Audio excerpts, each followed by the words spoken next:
Hi, Assalamualaikum. We are students from BMM3521 Engineering Fluid Mechanics Lab, Group 1, Section 03. These are the lab for Lab 3 friction losses in pipes. I am Nur Anishaira binti Ahmad, MA19022. In this video, I will explain about the abstract and introduction. The experiment is to the determination of friction losses in pipes. It was to calculate the head loss produced by the fluid passing through the pipeline is essential. Using the Reynolds numbers are calculated using the fluid velocity, roughness, and pipe diameters. We will calculate is based on Reynolds numbers to determine if the flow is turbulent or laminar. There are 4 types of pipes: straight pipe, elbow pipe, bend pipe, and 45-degree angle pipe. By using the Darcy-Weisbach friction factor, we can calculate the velocity of flow in pipe, the diameter of pipe, and the length of the pipe. Next is introduction. The frictional resistance to which fluid is subjected as it flows along the pipe, and it results in a continuous loss of energy or total head of the fluid. In hydraulic engineering, it is customary to refer to the rate of loss of total head along the pipe by the term hydraulic gradient, denoted by the symbol I, so that dH over dL is equal to I. Experiment with various pipes and water at various temperatures lead to Reynolds to the conclusion that the parameter that defines whether the flow with the laminar or turbulent in any given circumstance is R is equal to rho V d over coefficient of viscosity. Depending on whether R is less than or larger than a critical value, the motion is laminar or turbulent. When experimenting with increasing flow rates, the value of R is determined by the care used to eliminate distribution in the supply and along the pipe. With decreasing flow, on the other hand, shows that the shift from turbulent to laminar occurs at a value of R that is far less dependent on initial distributions. Below this number of P, around 2000, the flow becomes sufficiently laminar downstream of any distribution, no matter how severe it is. The objective of this experiment is to design and access a comprehensive measurement technique and experiment procedure for fluid flow and to identify major or minor losses in the various pipe system. And next is to evaluate the head loss at varying velocity. That's all from me. Thank you. Assalamualaikum warahmatullahi wabarakatuh. My name is Ahmad Nazhan bin Nazari. My ID number is MA18224. And for my part, I will be presenting about theory. So basically, the pipe neck work losses are often categorized into major and minor losses. Minor losses are caused by valve bends, elbows, and rapid expansion or contraction, while major losses are caused by friction or viscous action. Friction loss in pipes are estimated by Darcy-Weisbach formula, as you can see here, the formula that we are using to calculate the friction losses. So next, let's continue with the next slide, which is V1 is equal to V2, which means that the constant cross-sectional area, and Z1 and equal to Z2 is a constant level pipeline. So we got this formula HF equal to P1 over Y minus by P2 over Y equal to P1 minus P2 over Y, or can also be simplified as delta H is equal to delta P over Y. So next, for the pressure loss, the pressure loss or major loss in pipe can be calculated with this equation. Delta P is equal to F L over D rho times by V power of 2 divided by 2. And for the head loss, the Darcy-Weisbach equation can also be expressed as HF equal to FL over D V square over 2G, gravitational acceleration. And for the theoretical part, friction coefficient F is a function of Reynolds number and in the surface roughness of the pipe. In the laminar flow, Reynolds number that less than 2000, it was calculated to be F is equal to 64 divided by RE. This is Hagen-Poiseuille equation. While for large value of RE, Blasius found it has to be as F equal to 0.316 over RE power of 0.25, which is, we can call this equation as Blasius equation. That's all from me. Thank you very much, everyone. Hi, Assalamualaikum warahmatullahi wabarakatuh. My name is Nur Farhana binti Muzani. My metric number is MA19013. For this lab report, I will talk about methodology. First, material and apparatus. We use fluid friction apparatus, hydraulic bench, pressure sensor, data measurement and data acquisition, personal computer with the lab, and National Instrument Equipment, NI. Next, experiment procedure. First, all of the equipment is inspected for the mesh. Second, it is connected to the DAQ and NI with the pressure sensors. Third, two pressure sensors, one for input and one for output, are calibrated to the straight pipe being tested. Activating the main switch and pump begin the process. The water flow rate can be adjusted by turning the control knob from the highest flow rate to the lower flow rate. Next, a flow meter or a computer can be used to determine the flow rate. The computer reads the pressure readings from both sensors. Bend pipe, 45 degrees bend pipe and 90 degrees bend pipe all follow the same procedure from step 2 to step 7. There are tabulation of all the data that has been gathered. Lastly, the precautions. At this lab report, we have precaution when we do an experiment. First, avoiding the parallax mistake while obtaining readings is recommended. Next, when fluid is flowing, the manometer reading may fluctuate. Take particular note of the mean position. And lastly, maintain a small amount of fluid in both the input and outlet supply tank at all times. That's all from me for methodology. Thank you. Greetings, Madam Azima. My name is Haliharun Raj, and I'm here again to take over this presentation and explain about the results that have been given to us and the necessary calculations that we have performed to derive a conclusion for the experiment that we have conducted. So the title of this laboratory experiment is frictional losses in pipes, and we'll move on. So before performing the necessary calculations, there are a certain number of assumptions that need to be made. So all these experimental activities were performed under a room temperature of 25 degrees Celsius, and the flow of the fluid, in this case water, is steady and incompressible, and the roughness of all the pipes are smooth. The value of the epsilon is 0. Moving on.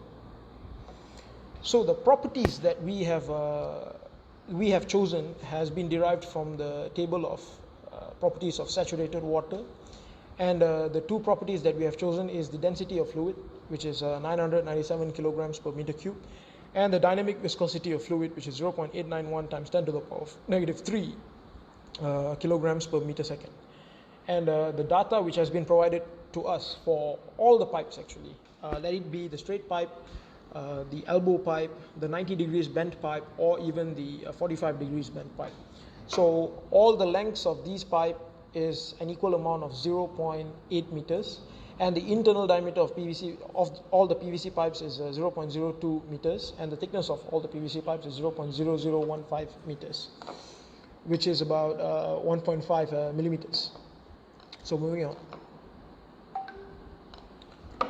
And before performing the necessary calculations, there are another two more values which have been given to us. So the given volumetric flow rate of the fluid for the straight pipe is 0.000153 meter cube per second, and the measured heat loss is about 0.0395 meters. So we will be conducting this necessary calculations to obtain the value of the calculated heat loss. So for the first one, which is the flow speed, which has been represented by the letter V, The formula to obtain this value is 4 times the volumetric flow rate, and you divide that value with pi times diameter squared.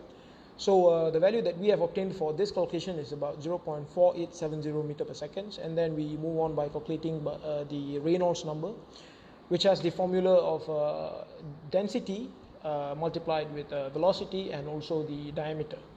And once you get the value, you divide it by using the the dynamic viscosity of the fluid, and you'll get a value of 10,898. And we will calculate the friction coefficient using the Colebrook equation, and this is represented by the small letter f. And the formula to calculate this is 0.25 divided by the log of epsilon, or the roughness of the pipe, divided by 3.7 times the diameter, and by adding it with 5.74 over the Reynolds number to the power of 0.9, and you square that value. So for this, we have obtained a value of 0.0302, and then we calculate the measured friction coefficient, which is also represented by the small letter f, and the formula for that is 2 times the measured heat loss, and multiplied with the diameter of the pipe and also the gravitational acceleration, which is 9.81 meter per second squared. And once you have obtained the value of those multiplications, you divide it by the length of the pipe, and you divide it with the product of the length of the pipe and also the flow speed of the fluid, and you'll get a value of 0.0817. So finally, we will be calculating the heat loss, which is represented by this lower subscript loss, which is represented by the formula of F, which is the calculated friction coefficient multiplied with the length of the pipe and also the flow speed, which is flow speed to the power of 2, and you divide that value with the product of 2 times the diameter and also the gravitational acceleration, and you will be getting a value of 0.0146. So all these steps which I have been explaining all this while will be used for all different types of the pipes, and for each pipe there were about 4 different values, 4 different volumetric flow rates which has been given to us. So the only thing which we need to do to calculate the value for the others is by replacing the values of those given volumetric flow rates and also the measured heat loss. So in the report that we have prepared, we have created a table which summarizes all the values of it, and you can refer to the report for that. And moving on, and finally we will be required to calculate the sample heat loss coefficient calculation, which is the minor loss coefficient, which is K, which is represented by the letter K, and the formula is 2 multiplied with the gravitational acceleration and also multiplying the heat loss, the calculated heat loss, and you divide it with the value of the flow speed to the power of 2. And for this, you would get about 1.1619. This is for the elbow straight pipe. And as I've said before, the same steps are required to calculate all the values for the other types of pipes, since every pipe has the same value of properties in terms of properties and also the lengths which have been given. And that's it from me. My teammate Syed Fuad will be taking over the presentation for now. Thank you. My name is Fuad Skandar bin Syed Charmin, MA17109, and I will continue about the graph result of this experiment. Okay, as you can see, this is the measured and calculated head loss against velocity of straight pipe graph. From the graph, we can observe that the value of the measured head loss fluctuated and calculated head loss increased as the velocity of the water increased. So the head loss is directly proportional to the velocity of the water in the straight pipe. Okay, next, this is the measure and calculated friction against Reynolds number. Okay, from the graph, we can observe that the measure coefficient of friction and calculated coefficient of friction decrease as the Reynolds number increase. The coefficient of friction depend on the roughness and the diameter of the pipes. Okay, next, this is the measure and calculated head loss against velocity of elbow pipes. From the graph, we can observe that the value of the measured and calculated head loss increase as the velocity of the water increase in the elbow pipes. So the head loss is directly proportional to the velocity of the water in the elbow pipes. Okay, next is this is the measured and calculated friction against Reynolds number of elbow pipes. Okay, from the graph, we can observe that the measured coefficient of friction increase slightly gradient while calculated coefficient of friction decrease with a slightly gradient as the Reynolds number increase. The data measure for the friction coefficient is inaccurate and it is actually decreased with a slightly gradient. The coefficient of friction depends on the roughness and the diameter of the pipe. Okay. Next, this is the measured and calculated head loss against velocity of 90-degree bend pipes graph. From the graph, we can observe that the value of measured and calculated head loss increase as the velocity of the water increase in the bend pipe. So the head loss is directly proportional to the velocity of the water in the bend pipe. Next, this is the measured and calculated friction against Reynolds number of 90-degree bend pipe graph. From the graph, we can observe that the measured coefficient of friction increase while the calculated coefficient of friction decrease with a slightly gradient as the Reynolds number increase. The data measure for the friction coefficient is inaccurate and it is actually decreased with a slightly gradient. The coefficient of the friction depends on the roughness and the diameter of the pipe. Okay, next. This is the measured and calculated head loss against velocity of 45-degree bend pipe. From the graph, we can observe that the value of measured and calculated head loss increase as the velocity of the water increase in the bend pipe. So the head loss is directly proportional to the velocity of water in the bend pipe. Okay. Lastly is the measured and calculated friction against Reynolds number of 45-degree bend pipe. From the graph, we can observe that the measured coefficient of friction increase while the calculated coefficient of friction decrease with a slightly gradient as the Reynolds number increase. The data measure for the friction coefficient is inaccurate and it is actually decreased with a slightly gradient. The coefficient of friction depends on the roughness and the diameter of the pipes. To continue the discussion of this experiment. In this experiment, two types of graph are introduced for each pipe configuration and make a comparison to another type of pipe configuration. Throughout this experiment, we observed that the head loss is increased when the velocity increase, and from the equation we know that the velocity is directly proportional to the flow rate. There is some non-moving liquid which is near to the pipe surface, and this liquid will reduce the inner diameter of the pipe. Since the inner diameter is reduced, the velocity of fluid flow will increase. Therefore, the velocity of the fluid flow will increase the friction, hence the head loss will be increased too. Besides, we found that the smooth pipe has minimum friction coefficient while the friction coefficient is increased with the increase of the surface roughness of the pipe. The friction factor is still not zero due to no slip condition. When the friction coefficient is decreased, the Reynolds number is increased. At very high Reynolds number, the graph showed that the factor coefficient curve is nearly horizontal. Hence, we can conclude that the friction coefficient is independent from Reynolds number. The reason is when the Reynolds number is increased, the thickness of viscous sublayer will decrease, and therefore the thickness in the region is negligible since it's very thin where the flow is fully rough turbulent flow. Now, let us look at the discussion from question 1 to question 5. For question 1, explain how the strain gauge senses the pressure. When pressure is applied, the strain gauge sensor is structured or corrected. The resistance will vary based on the amount of deflection caused by the pressure in axis parallel to the metal foil design that is conducting current. The conversion of an external force into an electrical signal is referred to as this phase.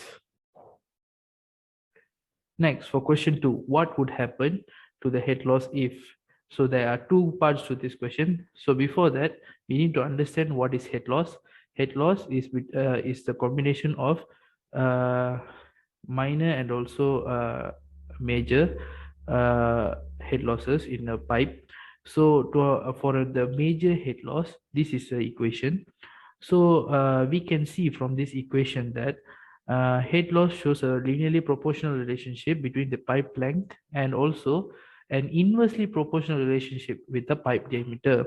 So to answer the first part of the question, the diameter of the pipe is decreased. If the diameter of the pipe is decreased, the head loss increases. While for the length of when the length of the pipe is decreased, the head loss decreases as well. So what are the two types of energy losses typically associated with flow? From our experiment results, which one is the most significant loss of head incurred by the fluid flowing along the pipe?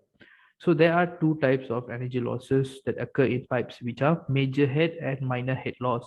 The viscous effects of the medium and roughness of the pipe wall produce major losses in frictional energy. Minor losses are caused by pipe fitting, flow direction changes, and flow area changes. Minor losses in system is small and minimal in comparison to major head losses. This theory is also reflected in the experiment as well. So question 4, how can you find the value of minor loss coefficient from your experiment? Minor loss coefficient can be 0 to 1. 0 is when there is no minor loss, and 1 is when minor loss is equal to head loss, total head loss. So this is the equation to find the minor loss, and this has been used in our experiment as well. So next question is, compare a critical Reynolds number with theoretical value at which the transition from laminar to turbulent flow occurs. What are the most significant reasons for the difference between the two? So there is a small difference and almost the same theoretical number as the experimental values when compared. The small difference in the values can be detected due to various reasons. These reasons can be improved, but it's hard to evaluate thoroughly. Some of them might be the measurement instrument but not being precise due to late maintenance and misusage by the users. Can also be called as uncalibrated devices. Additionally, the unstable experimental setup can also cause an increase in the slanting of pipe even more or less. This poorly designed setup will need to be improved to get an even more better results close to make it close to the theoretical result. So for conclusion, uh, students can use the friction loss in a pipe apparatus to investigate the transition from laminar to turbulent flow and determine the critical Reynolds number. The setup represents the transition from laminar to turbulent and is suitable for both demonstrations and student experiments. These experimental values for major and minor head losses are calculated and compared to theoretical values throughout this experiment. The frictional force in the straight pipe causes significant head loss, major head loss, whereas the loss coefficient of the various pipe fittings causes small head loss, which is also a minor head loss. It may be seen in experiment 1 and 2 that when the fluid mean velocity increases, the head loss increases as well. These results might be influenced by instrument, human, and parallax error, or errors that have been shared before in question number 5. Thank you very much.